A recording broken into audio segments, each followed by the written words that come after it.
Hello, good afternoon. Welcome to JoyNews Today. We're coming to you live from our studios in Kokomlemle. We're on DTT because we're free to on DSTV channel 421 and GoTV channel 124. JoyNews is your home of independent, fearless and credible journalism. Coming up this afternoon, minority alleges government may be seeking to impose new taxes after meeting with Finance Minister ahead of 2024 budget.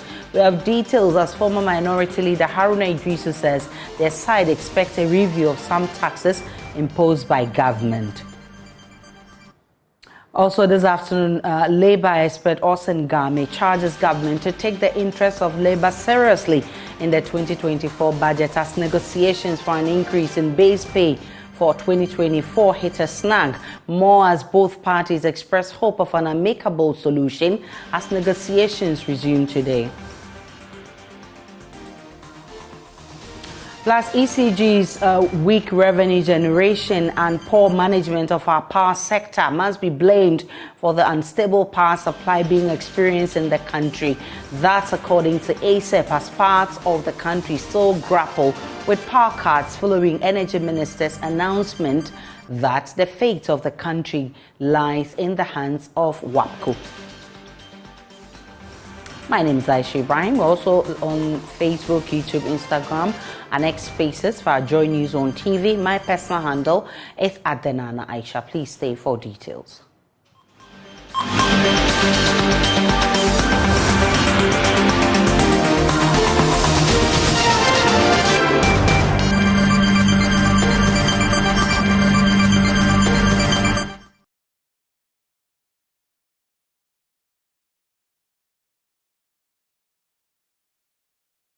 This afternoon, the minority in parliament is claiming government intends to burden Ghanaians with more taxes in the 2024 budget set to be presented tomorrow. According to minority spokesperson on Mines and Energy, who is also a member of the Finance Committee, John Jinapo, Finance Minister Ken Ofori-Atta has told them he intends to raise 12 billion cedis in revenue as part of the budget. But John Jinapo says his side will not allow this to go through.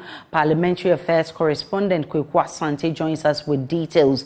Kweku, have you been able to get any response from the majority on these claims? Well, not yet, Aisha. In fact, John Jinapo also fails to give more particulars about this allegation. But we know that ahead of this crucial 2024 budget, the minority and the majority MPs, some of them on the very key committees, Finance, Agri, Food and Cocoa Affairs, have all been having standalone meetings with the Finance Minister, Ken Ofori-Atta. Over the last few years, Parliament has been introducing some measures in terms of these budget issues. What Parliament wants to do is they don't want any surprises on the day of presentation. So there are these meetings with the Finance Minister briefing the top echelons of the various committees about some of the things that are coming in. Of course, the full details are, of course, not given, but the expectation is that these meetings with the Finance Ministry on one hand and members of Parliament on the other will give both parties a certain understanding of what will go into the 2024 budget. It is one of these meetings that John Jinapo is now claiming that the Finance Minister, Ken Ofori-Atta, had told them that he intends to raise 12 billion Ghana cedis. He says when they pressed about what exactly this 12 billion Ghana cedis is going to come from, their understanding is that it's going to come from more taxes or more revenue measures that government intends to roll out in the coming days. But John Jinapo says the public is already burdened and they do not agree that government should be seeking to raise 12 billion Ghana cedis from these overburdened taxpayers. They want government to cut expenditure. They want government to show commitment that this economic difficulty that the entire Ghanaian populace are currently facing is something that government is also reeling under, so that you are not putting the burden on the Ghanaians. So that is what the minority are claiming through John Jinapo. But we've been trying to get answers from the majority leadership and also some majority MPs who have been on the Finance Committee. Very few people are willing to come on the record. For those of them who are able to speak to us off the record, the only information they give us is that they do not want to go ahead of the Finance Minister. They expect that the Minister will present the statement tomorrow, which is just a little less than 24 hours away. And then the Ghanaian public, as well as members of Parliament, will get to know what exactly is in the 2024 budget. So the minority are speaking to the record and making these claims, but their colleagues on the majority side are not coming out. You've also been speaking to former Minority Leader Haruna Idrisu, who is asking Ken Ofori-Atta to actually review existing taxes to give private sector some breathing space. What exactly has he been saying? Well, according to Haruna Idrisu, private sector is crippling. There are so many businesses that are reeling under intense economic hardship and pressure, and that this 2024 budget must serve as the means to unshackle the private businesses. According to Haruna Idrisu, who has been consistent in making these claims that the private sector will be the engine of growth if taxes are reduced, if they are given enough breathing room to be able to recruit more Ghanaians to work, it would deal with unemployment situation. He says that the 2024 budget must not only not introduce new taxes, it must review those taxes that have already been imposed, e-levy among others. The claim is that this will give the private sector some breathing space. It will give them some more room to employ more people now and do good business that will enable the economic situation improve in the coming year.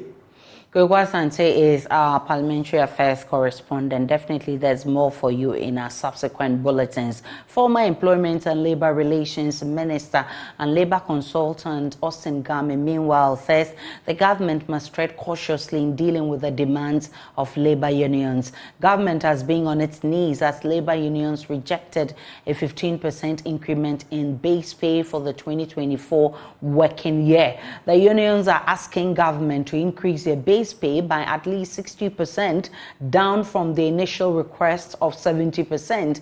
With less than 48 hours to the presentation of 2024 budget, the government is hopeful it will get a deal with the unions today. Deputy Secretary General of the Trades Union Congress, Joshua Ansah, says the labor unions will continue to reject government's offer if it is not considerate. They are hopeful, however, of reaching an amicable agreement with government. But former Employment Minister Austin Game says both parties must return to the negotiation table with a positive mindset, adding the interests of labor must be taken seriously by government. He spoke with me earlier on JoyNews Desk. The employer called government. We don't want to call government political. Government as employer must demonstrate that they are very serious people. They would like to cut down costs, and they must. It's a demonstrable thing. It's not going to be a figure of speech. They have to demonstrate to organized labor that they seriously would like to consider cutting down costs in this area, and they will hold them to account for it, because they will go to Parliament tomorrow to read the budget, and they will have to show that in the budget so that both parties can have assurance that the mess up in the economy will not be repeated next year and going beyond that. And so it's for the employer in particular, coming under Section 97, to share necessary information which is relevant for the negotiation, and give labor the commitment that they will be held accountable, they will not overspend, and therefore mess up the economy and create further problem for them again. I think that should be there, because labor is not the one in charge, and because we don't have a planned economy management in Ghana, obviously they will need a lot more information. They can cooperate with the employer, which is government, to ensure that we do not unbalance ourselves. Weak revenue generation and poor management of our power sector is accounting for the serious power crisis the country has had to deal with over the period. That's according to the Executive Director of the Africa Center for Energy Policy, ACEP, Ben Boakye. Parts of the country are still experiencing power cuts following the Energy Minister's announcement last week that the fate of the country lies in the hands of the West African gas pipeline. There has been heavy reliance on gas as the cheapest in fueling the country's power generation plants. Executive Director of the Africa Center for Energy Policy, Benjamin Boakye, says our inability to pay WAPCO may take the country back to darkness. He spoke earlier on JoyNews Desk. I mean, we need to get ECG fixed as quickly as possible. We cannot turn into business as usual, that they cannot collect revenues, and it is fine. Everybody's happy with it. Regardless of how much adjustment you do to the tariff, if the structures to recover revenues are not tight enough or they are not stringent enough, we're still not going to make money. And you can see that even though we have made about 100% adjustment to the tariff, revenue requirement has actually declined, over time, which is a signal that we need to fix the management side of things and fix the financial side of things for the sector to function. We don't need ministers explaining to us what the problem is all the time, when it's a system that is commercially viable and supposed to, generate returns, revenues, and pay the value chain. Deputy Minister for Energy Andrew Ejapa-Mensah has meanwhile explained there is no official report indicating a shortage of gas or generation, and the ministry's assessment suggests sufficient generation capacity to meet the demand. Therefore, any power outage experienced by consumers are presumed to have been localized. Listen. We get an update on our gas situation. And then also our generation situation, all the plants that are running. And then every evening, we get an update of the same. As far as I can confirm to you, no such report of either gas or generation came up yesterday. Okay, so as far as the ministry is concerned, there was sufficient enough generation yesterday to meet demand. And so if you have outages in some places, then it must be distribution. And obviously, you know that the system itself, even at the distribution end, has some issues. And if we talk of DOMCC, we've spoken about the transmission infrastructure that we've worked on, talked about bulk supply points that we've worked on, the Malam Kaswa line that we turned off to fix. So there's constant improvement in the system, okay, depending on how our financial position is. But like I said, yesterday there was no report of any gas outage or generation outage. And so I suspect that any outages that people may have encountered were localized. Talking about localized, and since you say you didn't have any report, are there times that you've had report of shortage in gas and shortage in generation? Well, generation is dependent on the fuel. So are there times that you've had that report? That, like I indicated to you on Sunday, because of the work that WAPCO had requested. So beyond Sunday, apart from Sunday, are there other times? And of course, the time that WAPCO took off the reverse flow mechanism because of the... And apart from that, have you also had that challenge? No, we have not. You have never had issues with shortage apart from these 2 days, these two events? So we've published... I'm listening. We've published the word escapes me. We've published outage timetable in the past. Yes. When, for example, in September,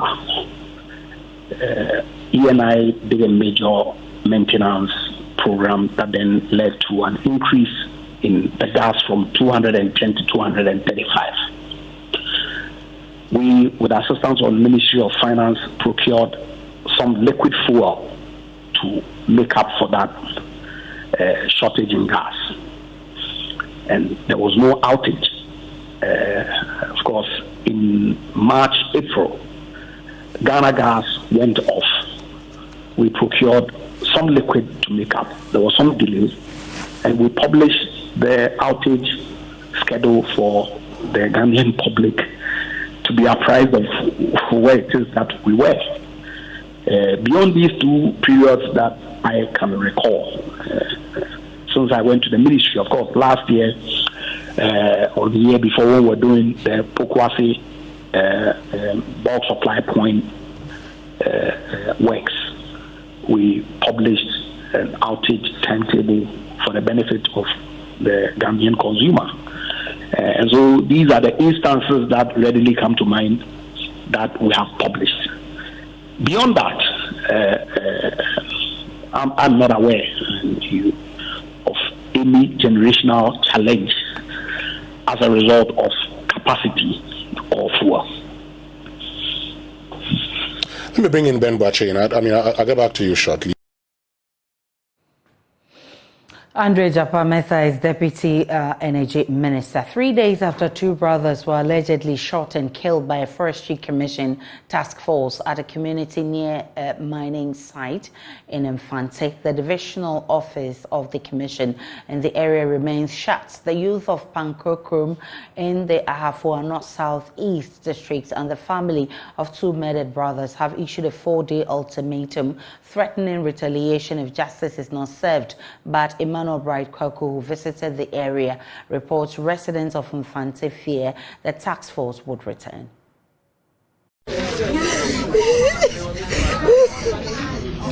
A saddened mother, a sister left in excruciating pain.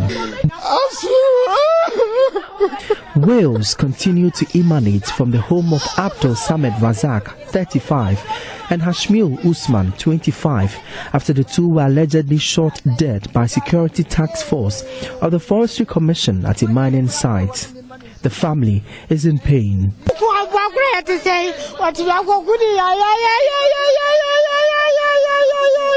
You've killed a human like animal.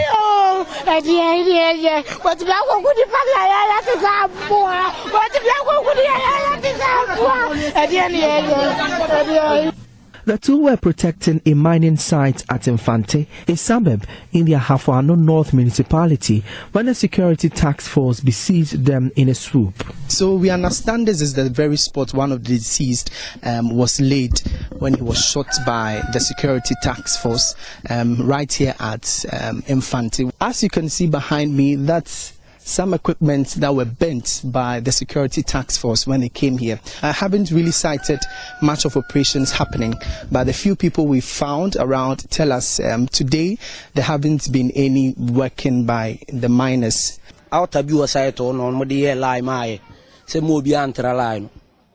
The forestry officer drew a line on the ground that we shouldn't cross, but one of the deceased did not heed and went ahead to cross it. That's when they started shooting him.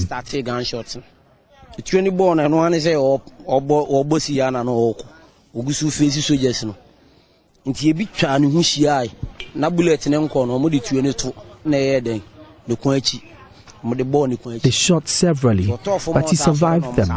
So they surrounded him and hit his neck with the backstock of their gun. The other was shot from behind through his skull.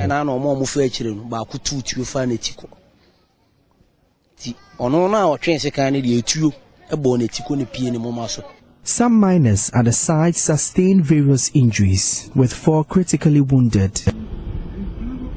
In 2021, the Ministry of Lands and Natural Resources commissioned a community mining scheme to be operated by the Enso Group of companies. So this is the junction leading to the two mining sites. On my left is a route to the Enso Group of companies mining site under the Infante Community Mining Scheme. And this is also another route leading to where the incident happened. The miners, however, claim both sites are under the community mining scheme. But there are fears of a possible return of the task force to comb the community. Because gunshot straight from site or more incident happen or site or from site straight to. We are scared because they might come back. Back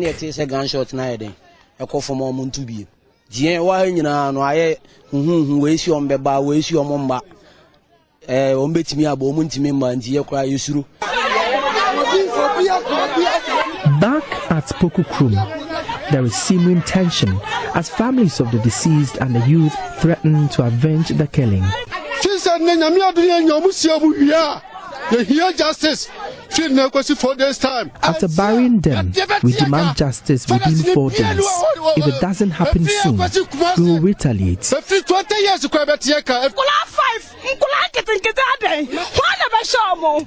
He left behind 5 children. Who is going to take care of them?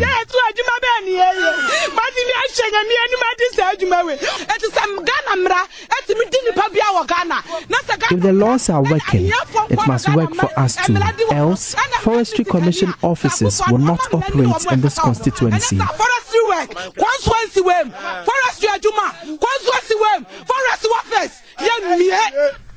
Officers of the Forestry Division in the area are under lock and key following the threats. That's one of the checkpoints here for the Forestry Commission, and when we came, the occupant here, or the one who is guarding this particular place, is locking down this particular checkpoint.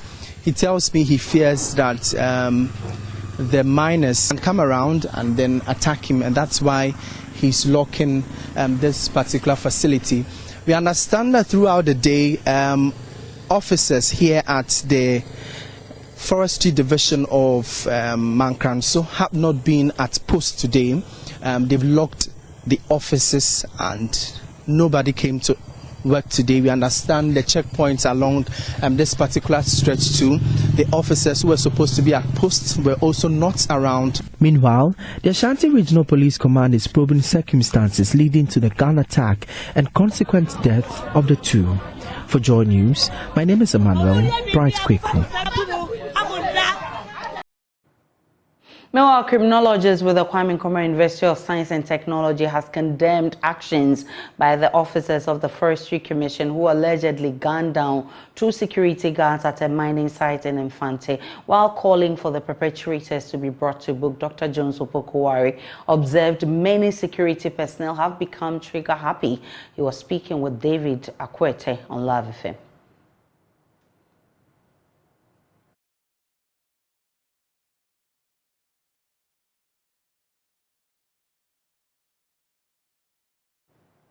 Away from the Infante killing, there might soon be more plastics and fish in Ghana's territorial waters. That's a warning from the Secretary General of the UN Convention on Wetlands. According to Dr. Musunda Mumba, plastic pollution along West Africa's coastline is getting out of control and may require drastic measures to deal with it. Speaking to Joy News' Blessed Soga on the sidelines of the intergovernmental negotiations on plastic pollution, the Secretary General noted plastic pollution is adding complexities to the loss of Ramsar sites and other wetlands in Ghana and across Africa. Plastics are a major pollutant of Ghana's coastline, especially in the capital Accra. While there is no endings to this menace, experts fear there is a grave danger to marine life and tackling climate change. It is for this reason that many environmentalists view these intergovernmental negotiations underway in Kenya's capital, Nairobi, as crucial as it is seeking to create a legally binding framework that will check the plastic pollution menace. We produce about 430 million tons a year, and only 10% of that is recycled. 74% ends up in landfills, and from there it goes into the environment, or it already goes straight into the environment. So we have to take action. We also understand that there are chemicals associated with these plastics, many of them harmful. And we also, of course, understand that when we end up burning plastic, we are causing significant climate impact. Crucial. This instrument is not about recycling and improving recycling. This instrument is not just about waste management or cleanups. It is about a complete rethink on how we use plastics. Each year, countries around the world generate over 350 million metric tons of plastic waste. That's equivalent to about 10 fully loaded garbage trucks. These wastes end up either in the ocean or gets incinerated, with its associated problems of plastic pollution. Is the reason for which countries around the world, including Ghana, are converged here in Kenya to try and find a lasting solution by introducing an international binding treaty on the plastic menace. Also attending the summit is Dr. Musumba Mumba, Secretary General of the Convention on Wetlands, who disclosed worrying signals about the level of plastic pollution. And then imagine the amount of plastics that also enters the sea from the land due to land activity. You'll find that there's the acheke and the aloko that they sell on the street, beautiful, and also water sachets. Where are they? In plastics, right? So somebody drinks and throws it on the ground and it floats and finds itself into the sea. So the statistics now, the scientific information is showing that we're going to possibly have more fish, more plastics than fish in the sea. And this is a reality. She's also calling for an intergovernmental support and collaboration to protect wetlands and to tackle the plastic waste crisis. There are specific intergovernmental processes within which countries sit, and one of them, which is actually hosted by the United Nations Environment Programme, is the Abidjan Convention. The residents of Toblokope, a community nestled in the Ketu South municipality, are expressing growing frustration over what they perceive as neglect from government in addressing their developmental needs. The primary concerns of the residents center around the poor state of their roads and the lack of electricity infrastructure. The residents have threatened to go on demonstration to drum home their frustrations. Ivy Setoji visited the community and has filed this report. Despite being an integral part of the Ketu South municipality, Toblokope has long struggled with inadequate infrastructure, hindering the daily lives of its residents. The roads, pockmarked with potholes and uneven surfaces, have become a source of constant inconvenience and pose a threat to the safety of both pedestrians and drivers.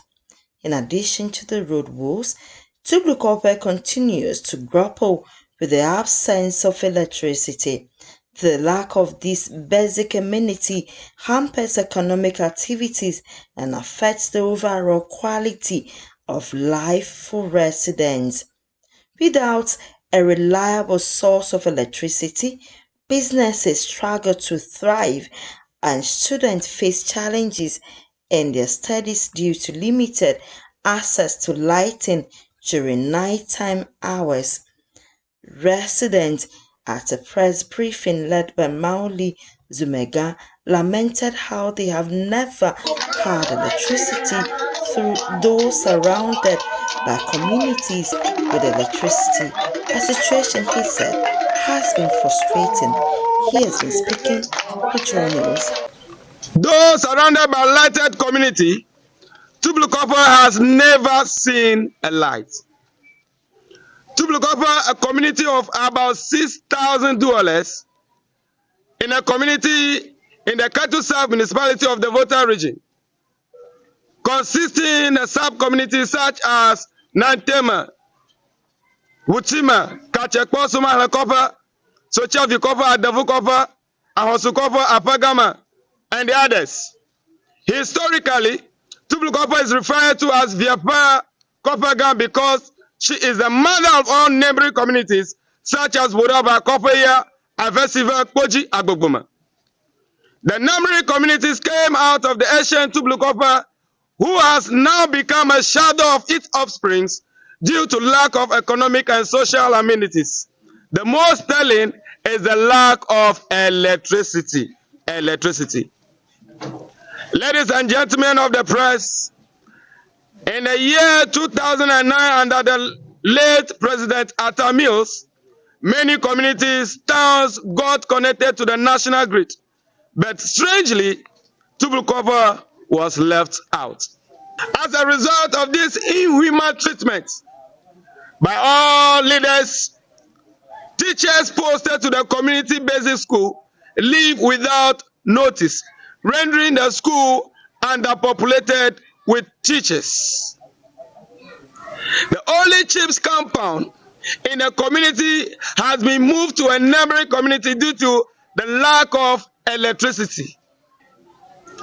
The lack of understanding of the concept of ICT as a subject in the basic school, which is run by the equipment that requires light, but are asked to write the same exam as people in Accra, Kumasi, and other big cities, cannot be concluded that Toblokope are part of the model community. we about this press conference certain notice through the representatives of the central governments, the MCE, who will receive a copy of this press, that an urgent and cogent response is expected. Failure to compel the contractor to resume work and no concrete effort coming from the powers that be, in 2 weeks' time, we will be compelled, children, women, and everyone, including the non-rural communities, to pour out into the street for mass action or demonstration. Some of the residents have also been speaking with JoyNews. Because of light problem, no atobo the tobina mi omo lona be you have a community amena mi. I don't know do fe o baba kote pakwa o yina va change na location ko via o change ni ayi da aba webe bi me take pona teacher o alo teacher wa fa school ma ba fian here. Bi me take market that's good na ko mi am ko complete secondary school. Mi weva pemde nyan of you afi oting go yivi ajoba la miado kami fu pam la joba nyama ana ba business o mate asi for chom ni mo bia nya drang fa fa ya ni mo ko ju nya za fridge ana ba mi fu pam la joba. Now some of the traditional leaders have also been speaking on the issue. Kani gbema la mi agbo These are only who de angmanemi do ko blenami ni ana kanigbe afi akoda winado ni akoda la ko ni bazo no ba du ko bo ni ji doro yo ni ko da no ye mo ga ko nya nya ko ponkro go akabi na to te tere mi la duwe ni si la nya to re jeje bo no mo ba na mi lat hafi udu po politician bi le kukuno no gawawa de puna marako alleges JoyNews Today. The general price level of goods and services for the month of October 2023 has dropped to 35.2%. We have details of that coming up shortly in business.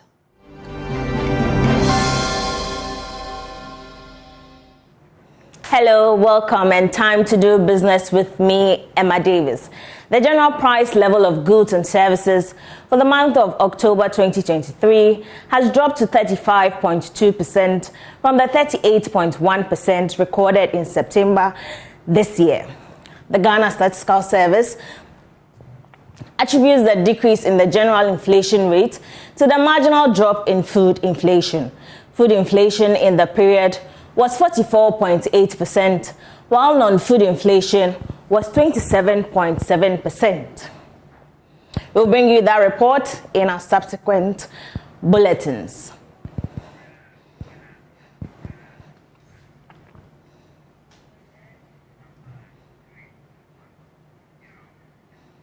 Now, women entrepreneurs have been entreated to be heavy on bookkeeping to attract some foreign investments. According to the project officer for the International Trade Center, Theresa Ayesu, this is key to making accurate budgeting possible and enabling proper reporting to investors. She spoke to Joy Business at the opening ceremony of the Investor Marketplace Finance Forum.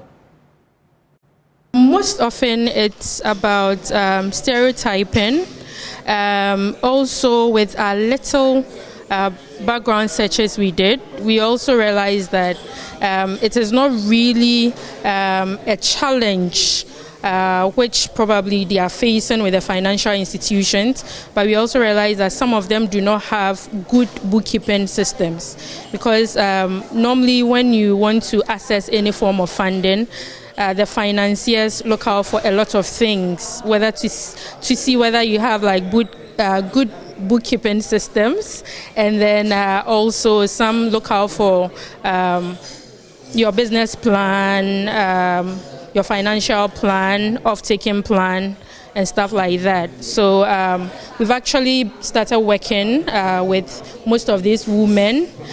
Some of them, this is actually their first time of being in an auditorium with all of us, right?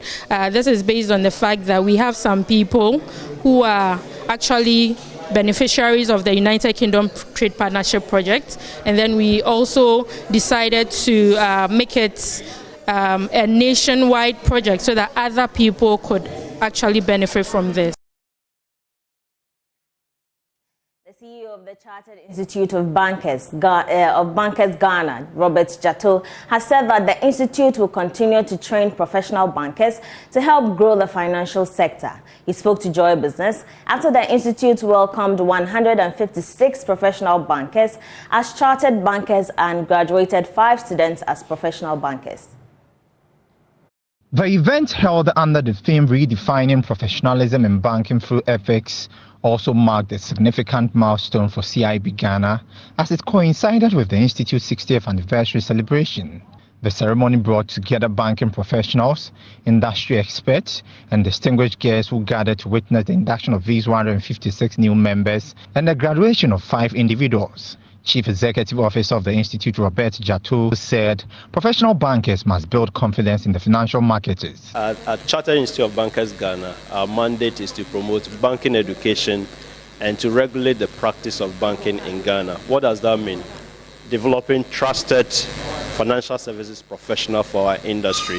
So we are extremely excited that today we have graduated and inducted 161 newly chartered bankers or trusted professionals for the banking sector.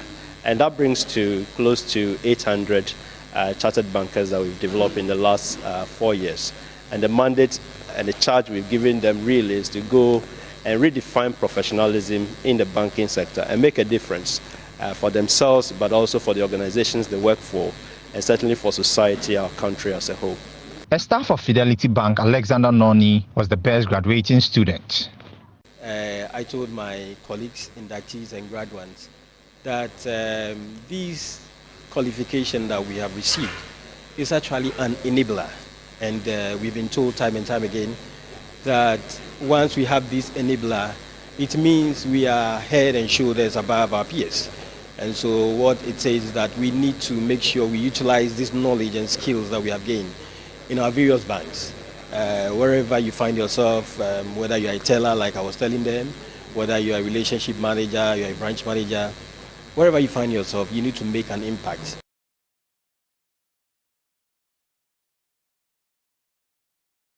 That's all for business. My name is Emma Davis. For more news, do log on to myjoyonline.com. Up next is Sports Tuesday.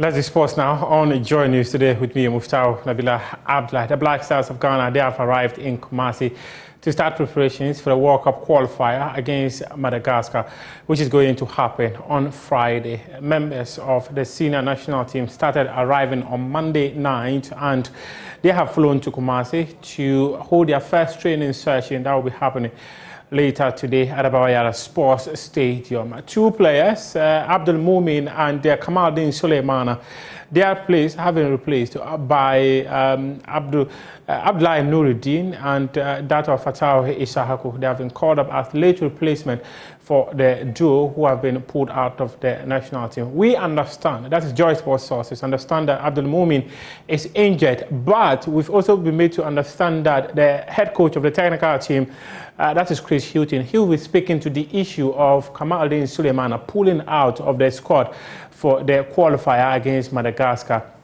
The senior national team will play 2 matches. The first happened on Friday against Madagascar, and the second will be on November 21 against Comoros. That is Gideon Mensah on your shot there when he arrived in camp.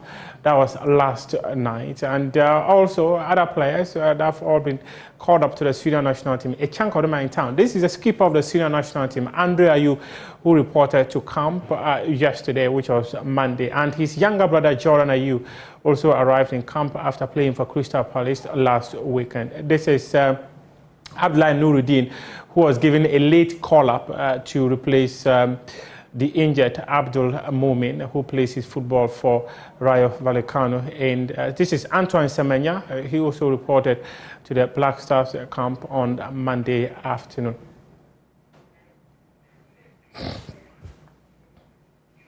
That's your sports for now. We do have more sports stories on myjoyonline.com. Up next is World News.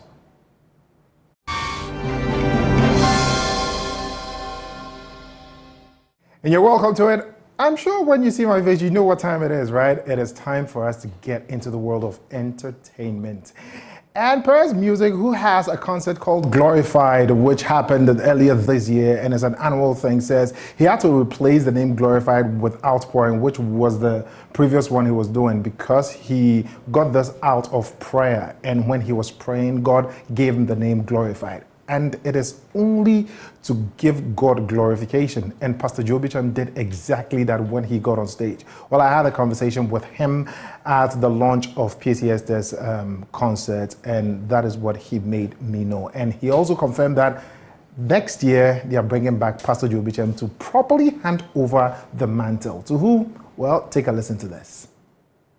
Glorify God. Glorified was actually birthed out of prayer. I was praying with one of my prayer partners at dawn, and then it just came. The idea, the name, and everything just came during the prayer, and we wrote it down, and then we moved with it. Already, I had a concert I used to do called Outpouring, but when the idea for Glorified came, we just replaced it with Outpouring, and then we started moving with it.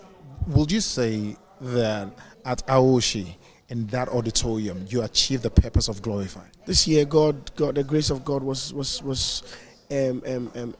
expressly made manifest. Like, I mean, the room was filled to the brim. We had people outside. Every single minister that was on delivered. Pastor Joe Bicham took the place to a different level. There was so much anointing in the room that he couldn't continue performing. He had to stop performing at a point because,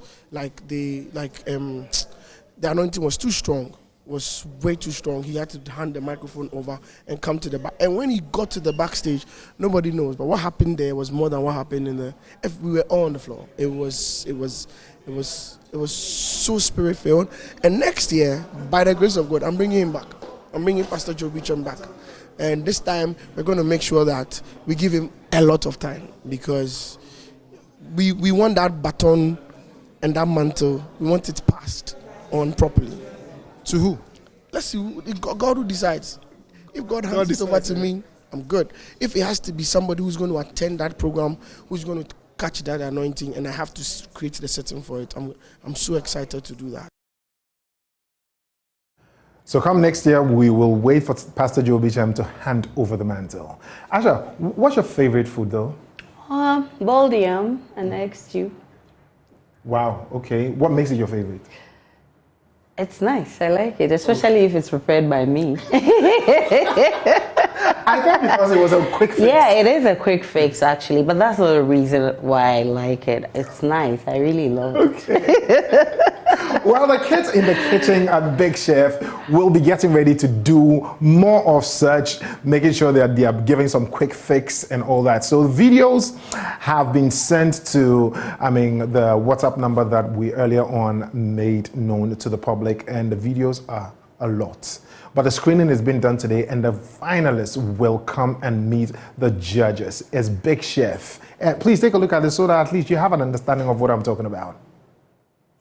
Hello kids! Are you ready to turn up the heat and show the world your culinary skills?